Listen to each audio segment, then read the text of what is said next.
Alright, part 2 for this custom Explorer neck, we're going to use a palm wood fretboard. Very rare black palm wood fretboard. I got this at Woodworker Supply a while ago somewhere. I can't even remember. We're going to cut that fretboard on my slotting jig. We're going to drill out the holes for the fret dots, and we're going to use milliput as the inlays. So I'm looking for a little bit of a contrast for that darker color.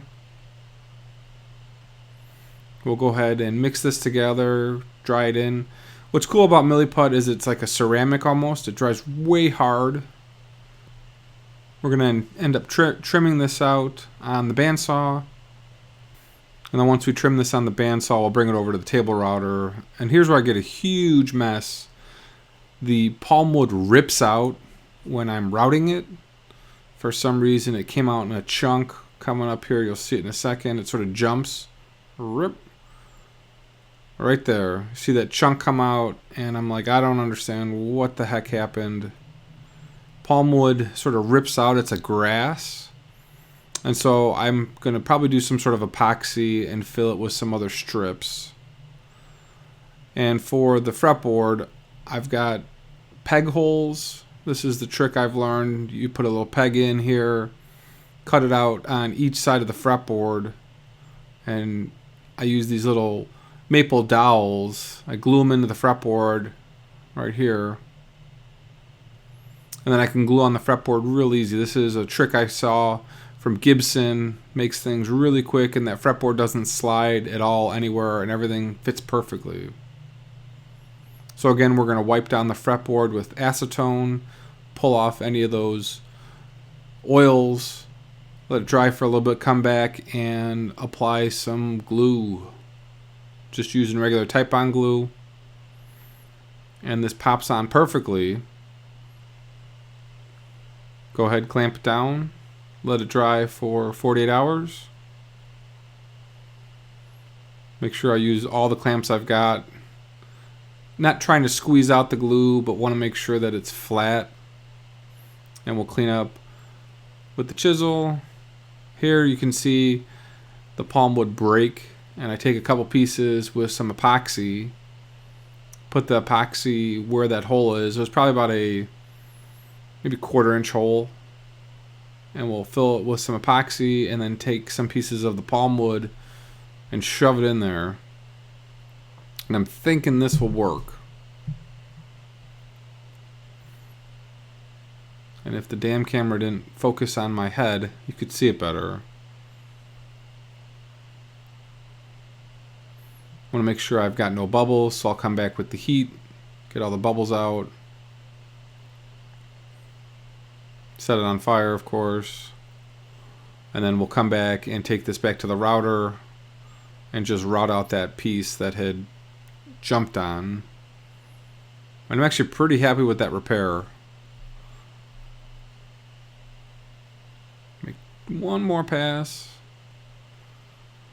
And after we glued on the headstock, we're going to sand this off. Had some scratches from the bandsaw. I didn't put it through the drum sander. The palm wood was sort of cracking. This headstock plate is maybe a little bit thicker than a 1/16. And it's just kind of messy.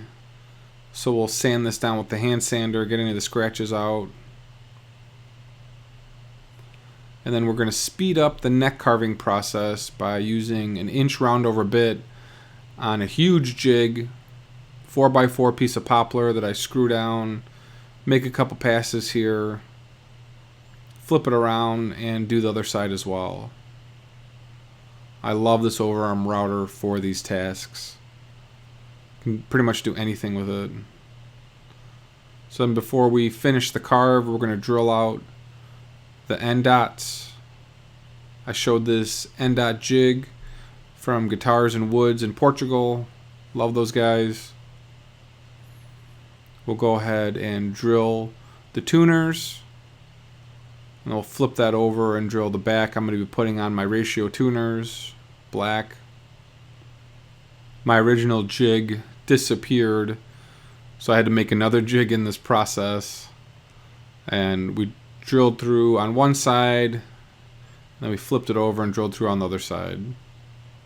Didn't put this back on the drill press, just did it freehand, made sure it was level, and it's looking good. So then the back side of the headstock is still rough. So we're screwing this down again to that 4x4 piece of poplar. You can see the clamps holding it down, and we're going to flatten off the back of the headstock. And then since I've got the volute, we're going to come with my carving tool and just carve this extra piece of wood off. We'll go slow. This actually took a little bit of time. I want to make sure I was doing this right. File it, carve it, and then sand it. But I love the volute, just gives it a little bit of feel and a little bit more strength. So I got to get that truss rod, and we are going to come back with a couple grinding bits in my drill, get the vacuum cleaner sitting over there as well, and clean it up. And get some access to adjust the truss rod. And here again, the palm wood is starting to flake and chip. Huge pain.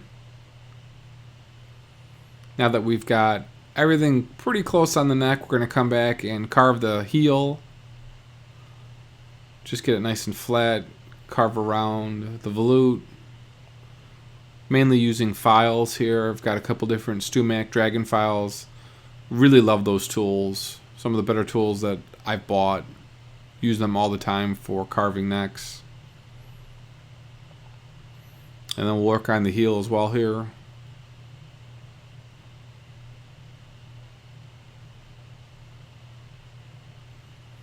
Probably all in, carving the neck takes about an hour. And I like using that 1-inch bit. That's what the 59 profile is. So we'll go back and forth, carve it, carve it, carve it. Then once we get the carve, we'll come back with some sanding upstairs as well. So now that the neck is really close to being done, we'll get our 12-inch radius beams and begin sanding. Start with 80 grit, move up to 220, and then 320. And palm wood actually looks really nice at a high grit. Gets kind of shiny. Really cool looking wood.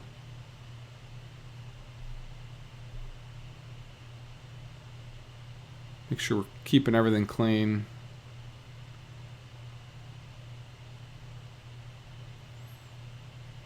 And I'll come back with a pencil as I'm doing this. Make sure that I've got it nice and flat when I'm sanding. And we'll change out the paper one more time. Make sure it's looking good.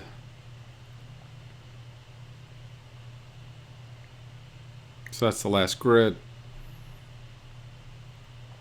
Make sure you're always vacuuming up the sandpaper here. You don't want it to load. You want it to actually sand. And so it'll fall into the fret cavities, and you just have to keep vacuuming. One tip they never tell you, but vacuum up that sandpaper. Makes a huge difference. You can see how I've got the neck held down, 2 clamps, and then I've got a little wedge underneath it so it doesn't move around. And then we're going to roll the edges of the fretboard. So I've got a sanding beam and some, I think this is 220, and I'm just rolling the edge. And I didn't realize rolling the edge of the fretboard is going to leave so much more work with the frets. But I wanted that feel. So we'll take our trusty StewMac fret cleaner. This is sort of the last thing I'll do before I put the frets in. Clean out that channel, make it sure it's ready for my stainless steel frets. So we'll go through and make sure it's the right depth, that the edges are going to sit properly. We'll go through. I've got some stainless steel frets from Philadelphia Luthier Supply. So I've been buying all my stainless steel. They come pre-bent. Stainless steel you don't want to bend on your own. There's a ton of spring back. I've even had some issues with hot guitars and frets popping out. You want to use super glue only for stainless steel. I'm actually going to be using some Glue Boost super glue. I've got that full super glue finished video. It's probably done one of my better videos. It's a really cool product. Rick is an awesome guy, and I really like super glue for putting these frets in. So once we cut the frets to size, we're going to trim them so there's not as much work. So we'll take this over to my sander, clean up the edges,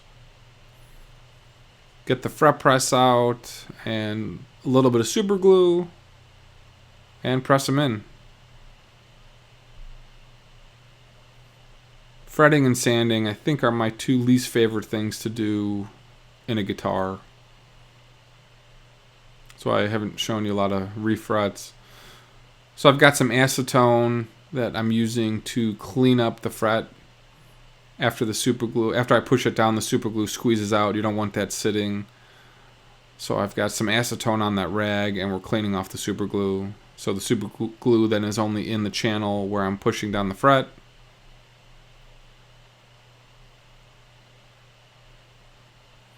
Go through, press these all down, and then we'll clamp them down. I don't have a picture there. We'll do about 7 frets at a time over 2 or 3 days. Then we'll come back with my custom filing block here with my Nicholson files, I think. And we'll just get those edges closer and closer and closer. And this is where I realized in rolling the fretboard, there's so much more work. And then you've got stainless steel on top of it. And I put a ton of time into this. I'm not going to do the whole fretboard in terms of leveling here in this video series. Was unsure how it's going to react with the palm wood, if this was even going to be feasible after I got this far. Stainless steel is harder than regular frets, so it requires just a bunch more work. So what I'll do is get the fret flush with the side, and then we'll come back and turn the fret file at a 35-degree angle and get it nice and flat. We'll come back with the other tool, make sure it's clean. And even here I've got some 220 sandpaper and just going at it, trying to get that rolled edge perfect against the fret. A lot more work this way. Rolled fretboards and stainless steel are probably two things I won't do again. Fretboard plays really nice, but it takes a little bit more work. We'll line up the nut and clamp down my 12-degree radius board and get a flush cut saw and get that nut set right and looking pretty. Here this was a huge pain. The palm wood was sort of crumbling. I left a little bit of a ledge to cut off, and since it wasn't glued down, it just started splintering. Palm wood is definitely a pain. Would not recommend using this again for a fretboard. Probably turning or something you get like a real high polish. Definitely need to embed it with super glue before you start using it. So lastly here we're going to do some sanding. Start out with some 120. Try and get out as many scratches as we can. And then move to 180, 220, and 320. I try and follow the grit step ups. It makes a huge difference. A lot less sanding when you do it that way. I think in the past I'd done 120 to 320 and just end up sanding more. So stepping up in grips was helpful. Again, this is a fatter neck. And we want to just go back and forth slowly, make sure this looks right. Lots of color in this wood. I know when I hit it with some true oil, it'll jump. But that is making of the neck. And thanks for watching, guys. We will see you in the next video.